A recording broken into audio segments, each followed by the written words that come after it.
Filho e Espírito Santo de Deus, amém. E tu que crê nisso, aplaude o nome do Senhor, por ser o servo do Senhor, com palmas em nome de Jesus.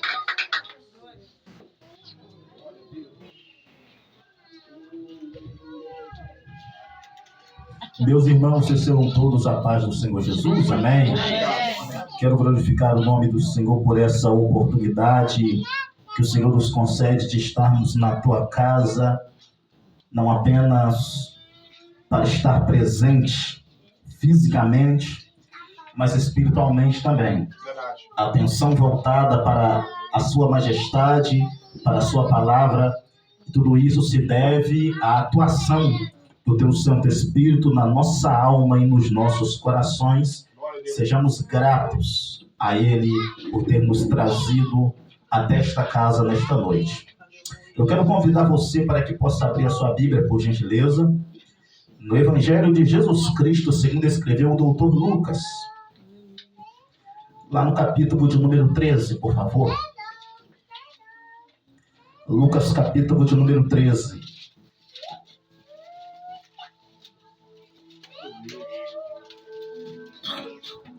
Nós leremos a partir do versículo de número 10.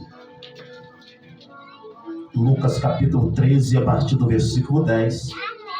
Esta é, com certeza, uma das mais belas mensagens da Bíblia Sagrada e muito falada e comentada no seio da igreja desde a antiguidade. Quantos encontraram podem dizer amém? Está escrito assim, meus irmãos. Lucas capítulo 13, versículo 10 adiante. E ensinava no sábado, numa das sinagogas. E eis que estava ali uma mulher que tinha um espírito de enfermidade. Havia 18 anos e andava curvada, e não podia de modo algum endireitar-se. E vendo-a Jesus, chamou-a a si e disse-lhe: mulher, estás livre da tua enfermidade. E pôs as mãos sobre ela, e logo se endireitou e glorificava a Deus. Então, tomando a palavra, o príncipe da sinagoga, indignado porque Jesus curava no sábado, disse à multidão: 6 dias há em que é mister trabalhar. Nestes, pois, vinde para seres curados, mas não no dia de sábado. Respondeu-lhe, porém, o Senhor e disse-lhe: hipócrita, o sábado não desprende uma manjedoura cada um de vós o seu boi, o jumento, e não o leva a beber? E não convinha soltar desta prisão, no dia de sábado, esta filha de Abraão, a qual há 18 anos Satanás tinha presa? E dizendo estas coisas, todos os seus adversários ficaram envergonhados, mas todo o povo se alegrava por todas as coisas gloriosas que eram feitas por ele. Você pode dizer amém? Amém. Pode tomar seu assento em nome de Jesus, e boa coisa se você manter a sua Bíblia aberta, por favor. Nós vivemos uma era muito interessante e complicada, que o povo já logo após a leitura fecha a Bíblia, porque já não tem mais aquela sensação, aquela expectativa de que o pregador irá expor o texto bíblico, aquilo que leu. Nós vivemos dias em que as pessoas, os ministros do Senhor, grande parte deles, lê um texto e foge do texto. Vai embora do texto, começa a comentar uma coisa que não tem nada a ver com aquilo que leu. Mas hoje nós iremos expor a palavra do Senhor. E se você não gosta de Bíblia, você está no culto errado. Vamos lá? Meus irmãos, eu gostaria de ministrar ao vosso coração nesta noite uma mensagem subordinada ao seguinte título: coisas que acontecem durante o culto. Coisas que acontecem durante o culto. Você sabe que durante o culto muitas coisas acontecem. Coisas que acontecem simultaneamente, ao mesmo tempo, e coisas que vão acontecendo sucessivamente, ou seja, uma após a outra. O culto possui muitos componentes. O culto possui oração, possui a contribuição, possui os louvores ao Senhor, possui aí uma apresentação dos visitantes, E nós iremos observar no capítulo 13 de Lucas alguns desses componentes do culto, algumas coisas que podem acontecer ao longo do culto. A primeira coisa, o primeiro item que eu observo aí no versículo 10 é que no culto Jesus ensina. Veja aí, e ensinava no sábado numa das sinagogas. Meus irmãos, o culto pode ter orações, o culto pode ter contribuições, o culto pode ter a confraternização entre os irmãos, uns revêem os outros. Todavia, este culto é incompleto quando não há uma exposição fiel da palavra do Senhor, o nosso Deus. E me deixe aqui corrigir algo, porque pregação não é testemunho. O testemunho tem o seu lugar no culto, no corpo de Cristo, que é a igreja. Mas a pregação ocupa um lugar mais elevado do que isto. O testemunho não pode estar acima da palavra de Deus. Os louvores não podem estar acima da palavra de Deus. A contribuição dos dízimos e ofertas não podem estar acima da pregação da palavra de Deus, porque esta palavra é que trouxe todas as coisas à existência. No livro de Gênesis diz que Deus, por meio da palavra, trouxe à existência o mundo e aquilo que nele há. Deus trouxe do nada. A Bíblia diz que no princípio criou Deus os céus e a terra. Deus usou a palavra. Jesus, por João, no capítulo 1 do seu evangelho, é conhecido como o verbo vivo de Deus, a palavra de Deus, aquele que se fez carne e habitou entre nós, demonstrando a glória do unigênito do Pai. Um culto sem palavra é um culto perdido. Um culto sem palavra é um culto que eu poderia dizer que não prestou, que não valeu.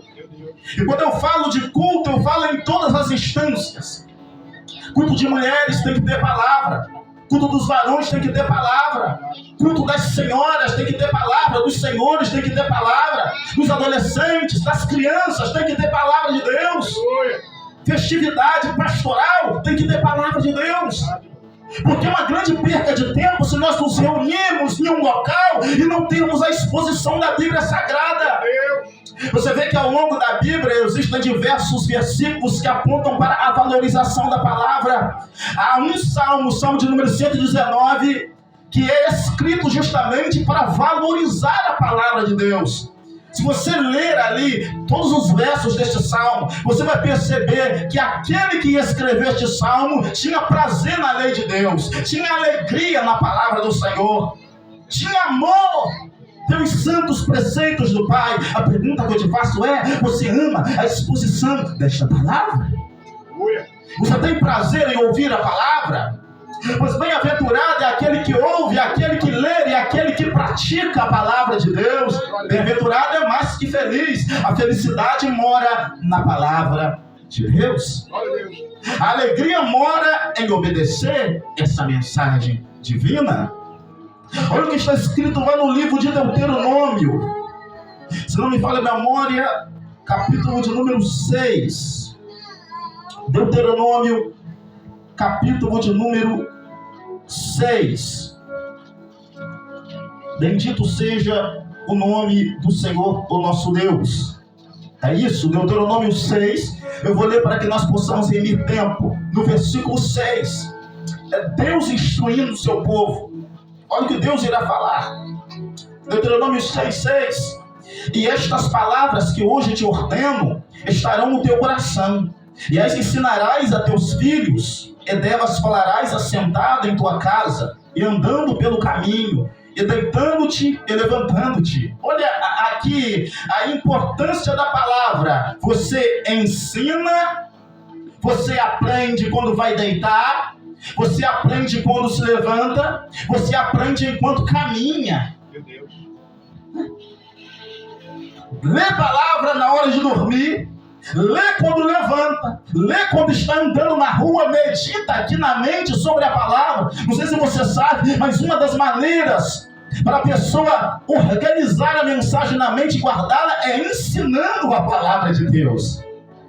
Quanto mais você ensina a palavra de Deus, você mais aprende. Um dos métodos principais para aprender é ensinando. Parece uma coisa meio que paradoxal, parece o contrário, uma coisa oposta à outra. Como que eu vou ensinar se eu não sei? Mas um dos métodos de aprender é isso. Você aprende ensinando a palavra. E para ensinar o que eu faço, eu leio. Para ensinar o que eu faço, primeiro eu medito. Para ensinar o que eu faço, eu reservo um tempo para a leitura desta palavra. Fala de pais ensinando os teus filhos a importância da palavra de Deus, para que elas, desde pequenas, aprendam a temer ao Senhor por meio da sua bendita e inerrante palavra. A carta aos Romanos, olha que o apóstolo Paulo irá escrever, deixando aí para a nossa meditação, no capítulo de número 15, meus irmãos, no versículo de número 4, está escrito assim, porque tudo que antes é antes, foi escrito, para o nosso ensino foi escrito, para que pela paciência e consolação das Escrituras tenhamos esperança. Se você não tem esperança quanto ao teu casamento, quanto à tua família, quanto à tua finança, quanto aos seus amigos, você precisa ler mais Bíblia. Porque a palavra é que reacende essa esperança, essa chama de fé em nossos corações. Afinal de contas, a Bíblia diz que a fé vem pelo ouvir, e ouvir da palavra de Deus. Não é de ouvir piada, não é de ouvir testemunho, não é de ouvir disse-me-disse, não é de ouvir fofoca, é de ouvir da palavra de Deus. Se você quer que a sua esperança reacenda, quer ser firme na fé, fortalecido, guarnecido pela unção que desce do alto, pela graça divina, faça da palavra de Deus o seu abrigo, seu refúgio. Corra para a palavra. Nesta palavra você tem meditação, exortação, fortalecimento, prazer, alegria. A Bíblia diz que numa mão de Deus há delícias sem medidas e na outra há sabedoria. E quem quer sabedoria, peça a Deus, mas não duvidando no seu coração. Quem quer sabedoria, pede e busca.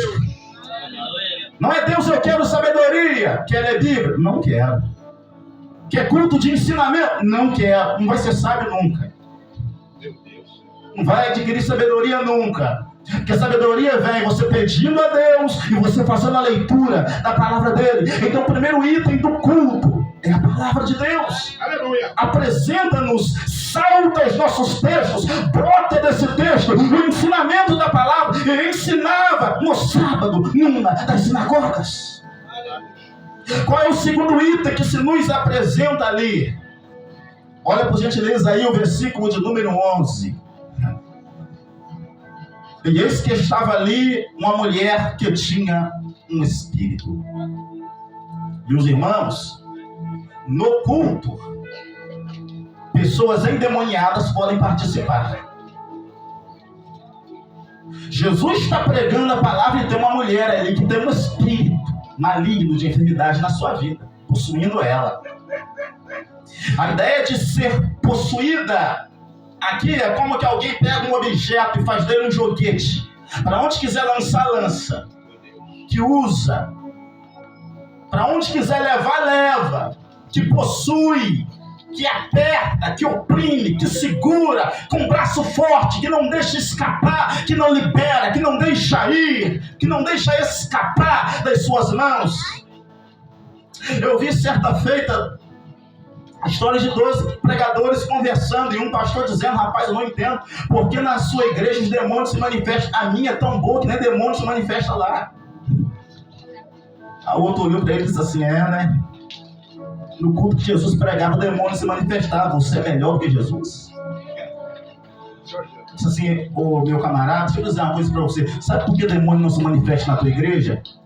Porque eles se sentem bem-vindos lá. Eles se sentem tão à vontade lá que eles já são membros do teu culto.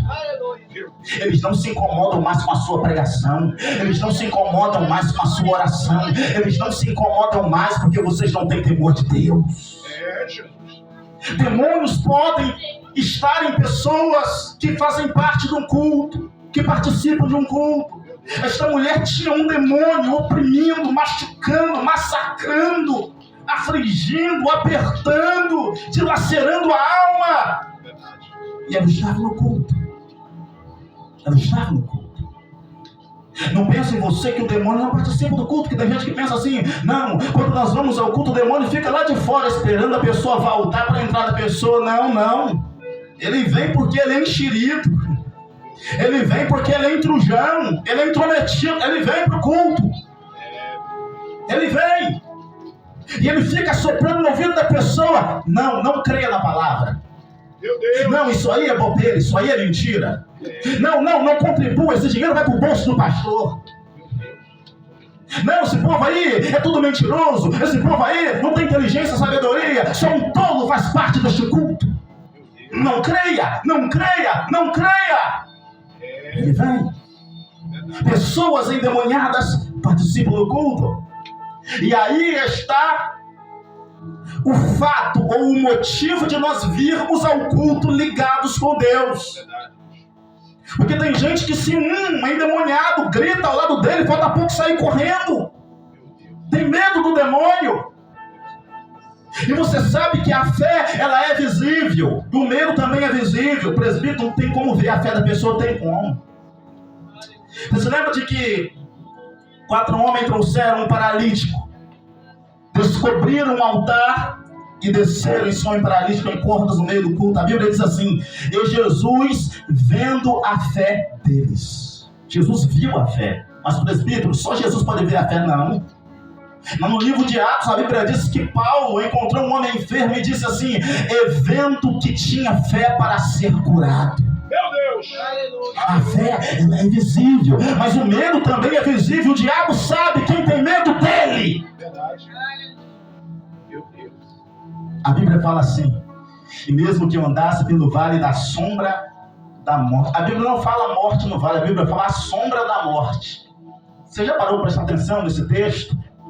A sombra, não é nem a morte, é só a sombra dela. É como se a sombra viesse só para amedrontar. A morte não veio, não. Ela enviou a sombra dela. É só a sombra que está ali. Mas a pessoa diz: eu vou morrer. Mas é só a sombra da morte que está aí. É só uma ameaça do inferno. Cristo está no meio do vale. Tenha fé em Deus. Tenha comunhão com Cristo. E você não vai temer o que Ele possa fazer ao homem, o que Ele possa fazer aos demônios. Porque Cristo estará te protegendo. Você estará revestido da armadura do Espírito Santo, revestido pelo poder que desce do alto, e não terá que temer absolutamente nada. Descansará no dia das calamidades, no dia das adversidades. Porque a tua casa estará firmada sobre uma rocha. Vai descer chuva, vai correr rios, vai assoprar vento, a casa não vai cair, porque está edificada sobre algo sólido, firme. Jesus Cristo é a pedra angular da igreja. Entrou uma mulher endemoniada. Pessoas endemoniadas podem fazer parte de um culto. Observe aí, por gentileza, a terceira coisa, o terceiro item que vai nos apresentar aí. Versículo de número 11 ainda diz assim: que tinha uma mulher com um espírito de enfermidade. Meus irmãos, pessoas enfermas podem estar presentes no culto. Presbítero, por que isso é tão interessante?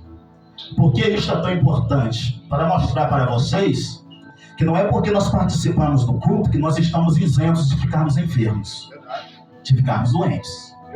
Porque tem gente que pensa que o crente é super-homem e mulher maravilha, que nunca adoece, que nunca precisa ir no médico. A pessoa às vezes adoece e fica lá dentro de casa dizendo: Deus me cura, me cure. E Deus está falando: não vai no médico. Meus irmãos, a medicina não é inimiga nossa, não. Os médicos não são nossos oponentes, não. Aquele que não é contra nós é por nós. Aleluia. Tem gente que parece que tem medo de ir ao hospital. Quer ficar só em casa? Não, Deus me cura. Sente uma dor, Deus me cura. Deus me toca. Vá no hospital, filho. Vá no hospital, filha. Isso é tão enraizado, mas é tão enraizado que tem gente que morre em casa esperando uma cura, ao invés de ir no hospital. Não, apareceu esse caroço, esse nódulo, mas eu vou continuar orando em casa porque Deus vai tirar. E aí quando vai no hospital, o negócio já está irreversível. Mas se fosse no dia que tinha notado, teria sido curado, teria sido removido o caroço. Mas não, eu vou ficar só na dependência de que Deus vai me curar. Deus pode curar? Pode.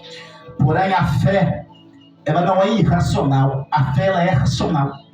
A Bíblia diz que nós devemos oferecer um culto racional a Deus. É um culto voltado para aquilo que é justo, para aquilo que é certo.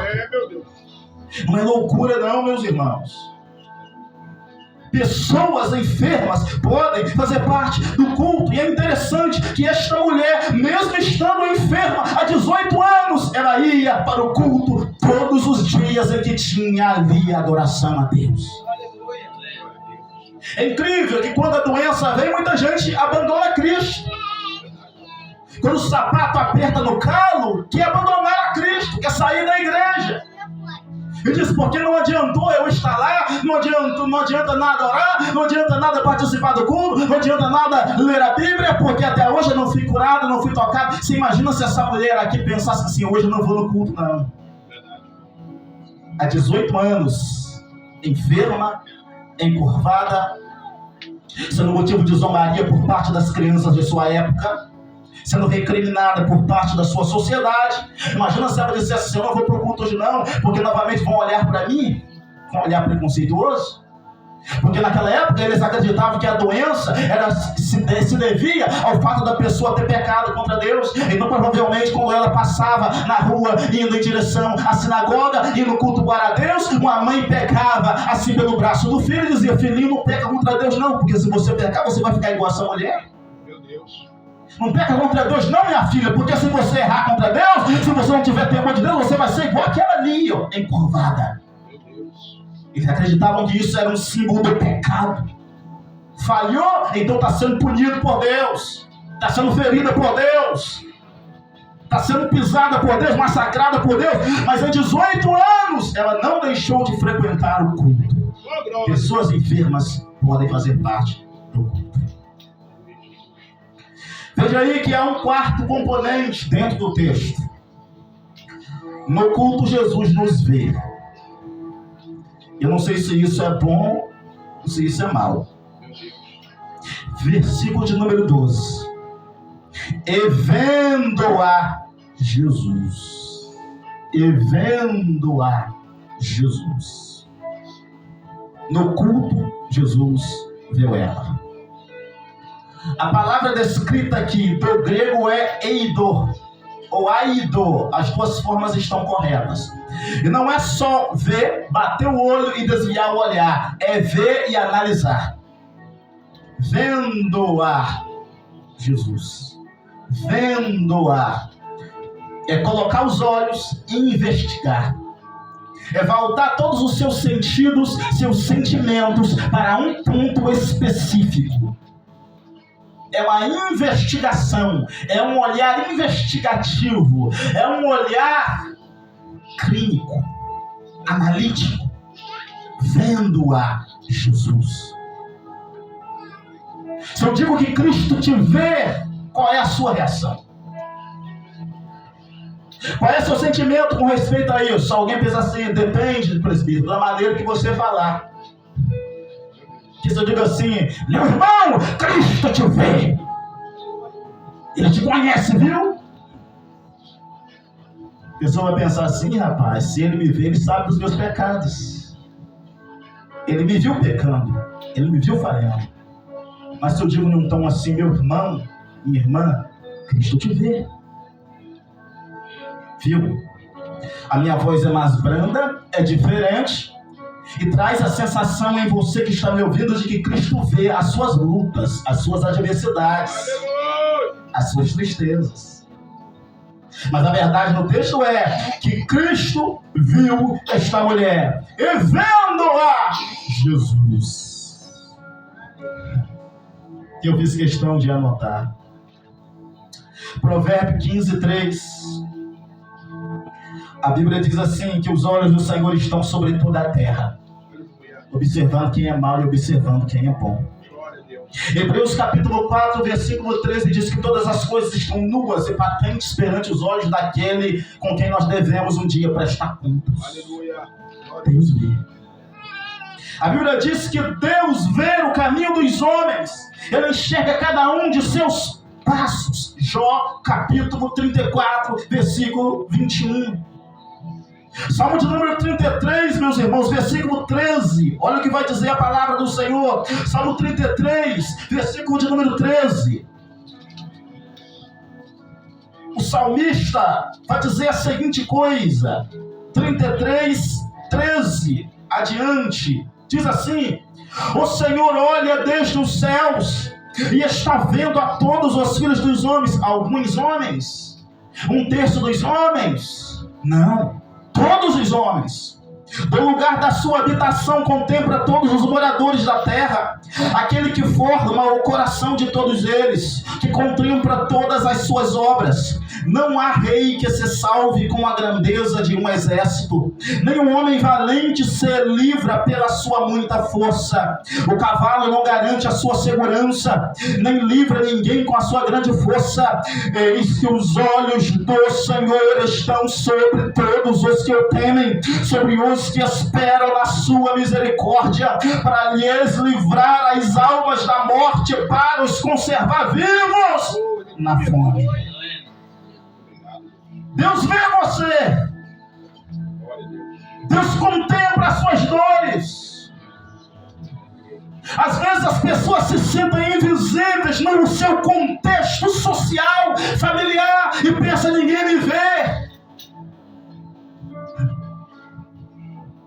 Meu marido não me vê, minha esposa não me vê, meu pai não me vê, minha mãe não me vê, meus filhos parecem que não se importam comigo, mas Deus te vê. Você tem a atenção do Senhor que fez os céus e a terra. A pessoa mais importante e que não pode tirar os olhos de sobre você está com os olhos fixos em você. A Bíblia diz que não tosquenejará, não cochilará aquele que te guarda. Deus! Sabe, no texto hebraico, a palavra não tosquenejará o que diz? Que Deus não tem pálpebras. É como uma pessoa que não pisca. Porque se Deus piscasse, o diabo vinha aí, ceifava a vida, matava. Mas Deus está com os olhos continuamente sobre as nossas vidas. Você pode não ter atenção de A, não ter atenção de B, não ter atenção de C, mas os olhos do Todo-Poderoso estão sobre você, sobre a tua casa, sobre a tua família, sobre os céus. Jesus no culto nos vê. Cristo no culto nos enxerga. Você não é desprezado. Você não está abandonado. Você não está sozinha nessa luta, enfrentando essa tristeza, essa tempestade, essa onda de ilusões que querem arrancar a sua fé, suplantar a sua alegria de cultuar a Cristo. Os olhos dele estão continuamente sobre a tua vida. Ele está no culto e ele já viu você. Ele está vendo o teu coração. Ele está sondando a tua alma. Porque é um olhar analítico, um olhar analítico, um olhar investigativo. Não é um olhar de ver apenas a fisionomia, não é um olhar de ver apenas um sorriso estampado de orelha a orelha. É um olhar que vê a alma, é um olhar que vê a amargura interna, é um olhar que desnuda o espírito, é um olhar que abre as entranhas do ser. E a palavra de Deus penetra aí, porque ela é mais penetrante do que uma espada de 2 gumes. Ela é viva, ela é eficaz e penetra a divisão da alma e do espírito, juntas e medulas, e apta para discernir todas as intenções, os sentimentos, as emoções do coração do homem. Ele conhece a sua dor, ele conhece a sua angústia, e a verdade é que ele está disposto a pôr um ponto final nessa agonia, nessa dor, neste tempo caótico, nesta tempestade que se abateu sobre a sua casa, sobre a tua vida, sobre os seus sentimentos. Ele te vê, Ele te contempla, Ele sabe das suas dores, Ele sabe do seu choro, Ele sabe das suas angústias, Ele conhece as suas carências, Ele conhece as suas fraquezas, e Ele vai preencher em glória a tua alma neste culto. No culto Cristo nos vê, no culto Cristo nos enxerga, Ele nos vê. Você não está sozinho, você não está abandonada, os olhos dele estão sobre você. Nós temos aí um quinto item, que irá se nos apresentar no versículo de número 12. Este é um item que nos diz o seguinte: Jesus no culto nos chama para perto. Jesus no culto nos chama para perto. Ele não apenas vê, Ele chama para perto. Olha aí, revendo-a, Jesus chamou-a a si, chamou para perto. Meus irmãos, tudo bem que a questão neste culto aqui, em específico nesse texto, era física. Ela estava fisicamente distante de Cristo. Todavia, permita-me aqui aplicar essa palavra, trazendo-a para o mundo espiritual. Tem muita gente que está no culto, mas está longe de Cristo. Tem muita gente que vem para o culto, mas não vem para Cristo, que está no culto. Chamando-a para si, é a ideia de que ela está no culto, Jesus está no culto, mas ela está distante do Cristo, que está no culto. Às vezes nós saímos do lar e viemos até aqui, pegamos o caminho para chegar nesta casa, neste recinto, mas a nossa mente está longe. Papai. Está fazendo uma viagem no espaço sideral. A mente está lá em A, em B, que ficou em casa. Está no Brasileirão. Está no time, está na novela, está no ator, na atriz, está no celular. Quando nós nos dispomos a sair de casa, após termos arrumado para vir ao culto, não é apenas para estar no culto, é para cultuar. Aleluia! Não basta sair de casa e estar aqui e pensar que pelo fato de estar aqui, de estar presente aqui, de estar com os pés fincados aqui, quer dizer que está em Cristo. Meu Deus. Muita gente está no culto, mas não está no Cristo que está no culto. Está distante de Cristo e se ilude pensando que está perto de Cristo só porque está perto do povo de Cristo. Estar perto de crente não quer dizer estar perto de Deus. Uma coisa é o Deus do crente, outra coisa é o crente de Deus. Tem marido que pensa porque está com uma mulher que é crente, está tudo garantido para ele.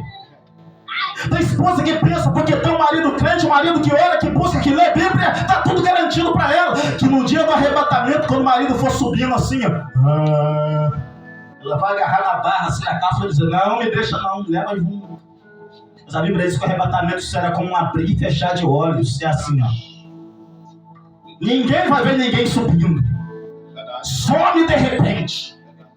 E eu quero convidar você a não ser mais só um participante do culto, a não ser mais, aliás, um espectador do culto, que vem para assistir o culto, que vem para ver quem vai pregar, que vem para ver quem vai cantar, que vem para ver quem vai contar testemunho, quem vai ofertar e vai deixar de ofertar. Não! Venha para cultuar a Deus! Participe do culto. Porque às vezes alguém está cantando e é um louvor conhecido, é um louvor da harpa, a pessoa tem até a harpa na mão, mas a harpa está fechada. E a pessoa está assim, ó, como aquele bonequinho, sabe, de porcelana, o Buda, que fica assim, ó, de boca travada, braço encruzado, perna encruzada, parado, sem vida. Misericórdia. Isso aqui não é um local onde quem vem na frente vem para se apresentar e você vem para dar nota. Quem expõe algo a partir daqui.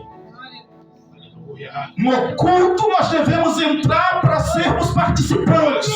componentes da igreja.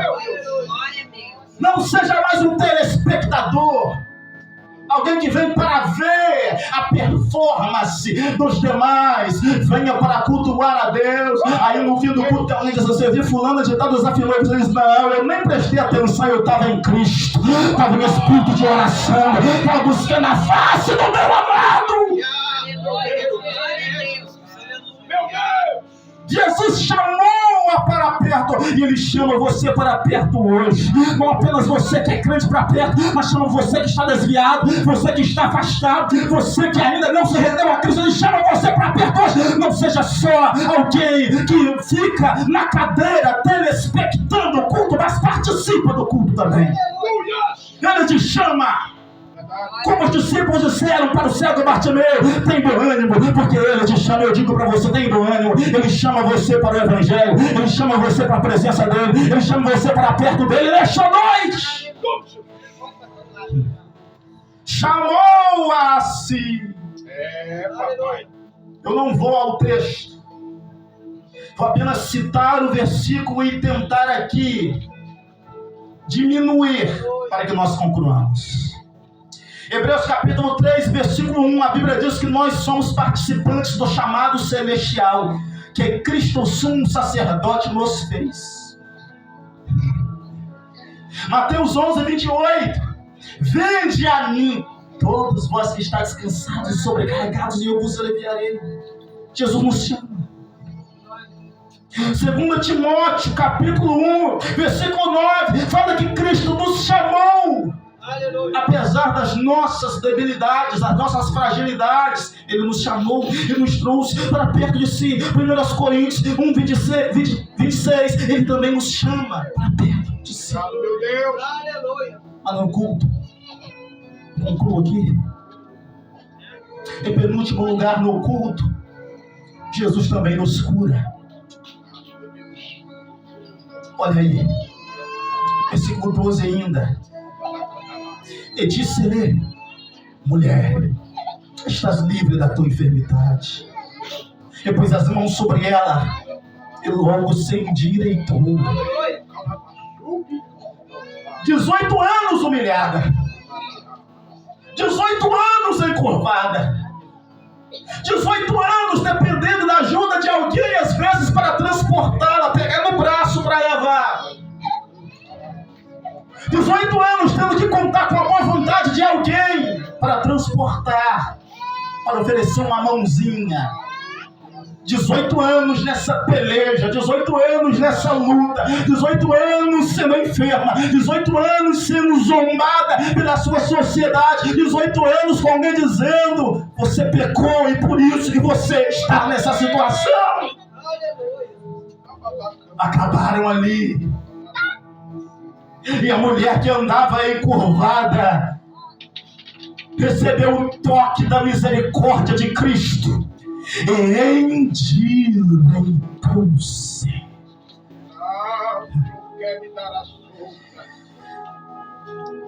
Pesquisando com respeito a essa enfermidade, essa mulher, por estar encurvada, ela tinha grandes dificuldades em respirar.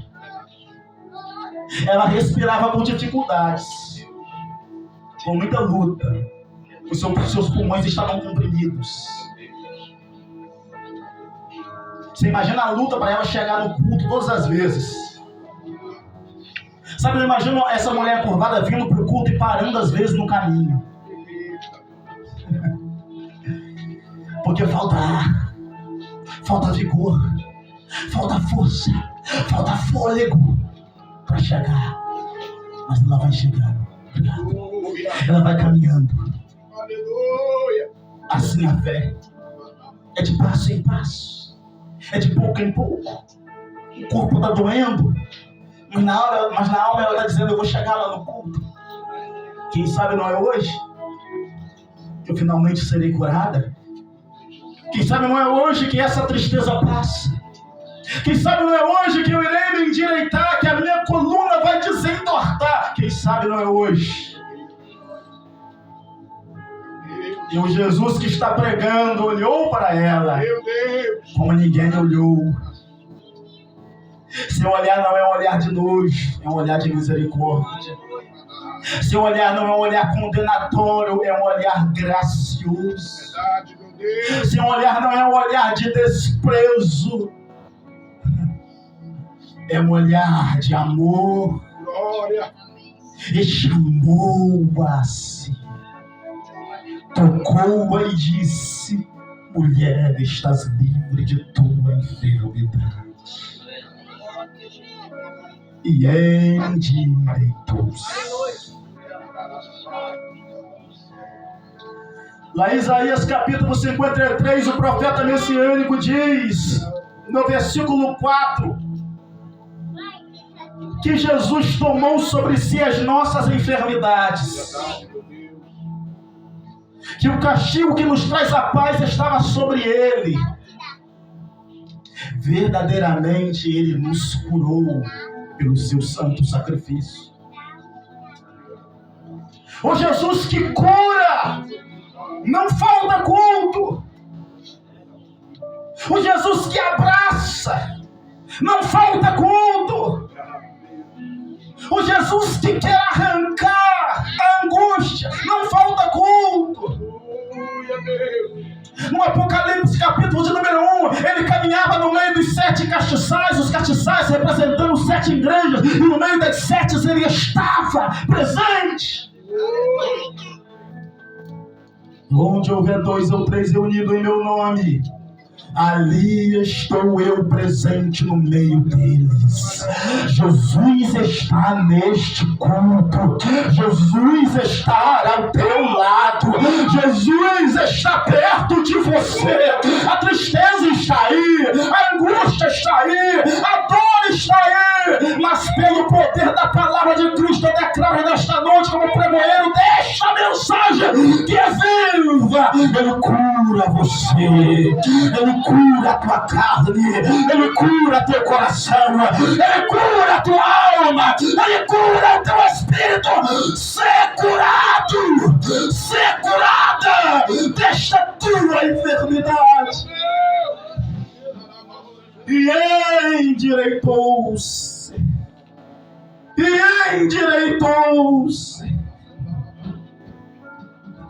oh Jesus. Salmo 147, 3. Olha o que o salmista irá nos informar. Lá no fim do livro 147, 3. O salmista vai dizer algo muito interessante. Olha, sara os quebrantados de coração, ele exata as suas feridas. Ele sara os quebrantados do coração e ata as suas feridas. Êxodo 23, só citando referências. 25, Êxodo 23, 25 diz: e servireis ao Senhor vosso Deus, e Ele abençoará o vosso pão e a vossa água, e eu tirarei do meio de vós as enfermidades. Olha que interessante. É o Moisés falando. Olha o Moisés falando, presta atenção. Moisés falando, ó, e servireis ao Senhor vosso Deus, e Ele abençoará o vosso pão e a vossa água. Agora Deus toma a boca do Moisés. Tem um ponto e vírgula. E olha o texto, a partir desse ponto e vírgula. E eu... Moisés pode curar alguém? Não. E eu tirarei do meio de vocês as doenças. Deus toma a boca de Moisés e diz: eu mesmo vou falar agora, Moisés, deixa eu falar. Eu vou tirar a enfermidade no meio de vocês quando o temor voltar para o meio de vós. Ele ainda cura. Os milagres não ficaram retidos no passado, na igreja primitiva, da antiguidade, não. O mesmo Deus que esteve presente na igreja primitiva é o mesmo que se faz presente nos dias odiernos, nos dias atuais também. Ele não muda. Não há sombra de variação nele. Ele não muda. Ele é o mesmo ontem, é o mesmo hoje, será eternamente. Ele não muda. Ele continua salvando, ele continua curando, ele continua libertando, ele continua tocando, ele continua levantando, ele continua relevando, ele continua fazendo a sua obra. Jesus, quando esteve na terra, disse assim: o meu Pai trabalha até agora. Meu Deus. Eu também não paro. É, papai. Ninguém parou Jesus. As críticas não pararam Jesus. As lutas não fizeram com que Jesus parasse no caminho. Os fariseus, os saduceus, os sacerdotes hipócritas não pararam Jesus. A flagelação antes da cruz não parou Jesus. A tristeza antes das dores que viriam sobre ele não pararam ele minutos antes, horas antes, lá no jardim do Getsemane, onde suou grandes gotas de sangue. A crucificação não parou ele, a zombaria não parou ele. Ele morreu e a morte não parou ele. No domingo pela manhã, as mulheres foram buscar o anjo sobre a pedra. Estava dizendo para elas um discurso muito belo: porque procura entre os mortos aquele que vive está. Ele não parou, continua curando, continua libertando, continua salvando, ele continua batizando as pessoas do teu Santo Espírito. Ele não para, ele não muda, ele continua. É, meu Deus. Ele continua. Eu fecho a Bíblia em sétimo lugar. O sétimo item deste culto aqui foi o louvor. Versículo 13 diz: e glorificava a Deus. A mulher glorificava a Deus, louvava a Deus, bendizia a Deus. É tempo de louvar a Deus, mas não louvar apenas por vir para louvar. Claro, colocando o coração, mas louvar pelo milagre obtido. Você crê nesta palavra? Que Deus pode fazer um milagre na tua vida, na tua história hoje ainda, de maneira tal que reacenda em teu coração motivos, mais motivos para louvar a Ele, porque motivos nós já temos de sobra, motivos sobejos nós temos em nossa alma. Todavia, nós queremos um milagre da parte dEle. Depois que esse milagre vier, meus irmãos, guarda isso. Tem quem vai criticar teu louvor, porque gente conveniente também vem para o culto. O príncipe da sinagoga disse assim, ele manda em direta, olha só: 6 dias tendes para trabalhar, para vir receber cura, milagre. Venham nesses dias, mas não no dia de sábado. Tem gente que pensa que manda na agenda de Deus. Deus, esse não é um culto de milagre. Culto de milagre é sexta-feira. Hoje é domingo, não é culto de milagre. Tem gente que pensa assim. Você acredita? Esse não é um culto de milagre. Esse é um culto da família. Não, esse é um culto da adoração. Esse não é um culto de milagre.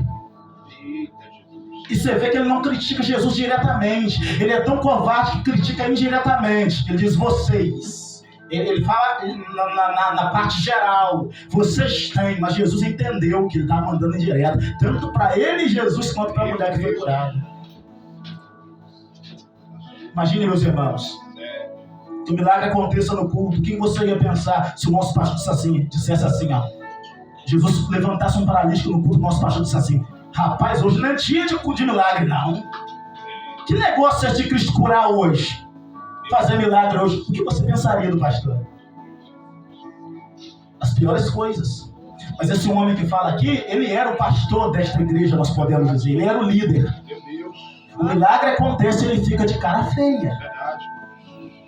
Não é qualquer um. Mas Cristo diz para ele: você tem atenção com os animais, mas não tem atenção com as almas perdidas. Você põe comida para os seus animais todos os dias. Se ele cai num buraco, você ajuda. Você estende a mão. Você o levanta, o ergue com cordas. E não era necessário eu curar esta filha de Abraão. Já 18 anos padecia. Sabe quem reclama? Quem não padeceu a mesma coisa. Sabe quem reclama dos louvores no culto? De quem grita? De quem fala alto? Gente que não está enfrentando as mesmas coisas que aquele que está gritando está enfrentando. E não vem para o culto para cultuar. Vem para ver o que acontece. Curva a tua cabeça, por favor. É uma singela oração. Deus, eu lhe peço, abençoa teus filhos, abençoa a tua igreja. Que o Senhor possa, Pai amado, operar maravilhas, milagres sem medidas, de maneira tal que hajam cultos de ação de graça, que hajam louvores a teu nome bendito, hoje e eternamente. É o que te peço e agradeço, em nome de Jesus. Amém. A minha gratidão por essa oportunidade, em nome de Jesus.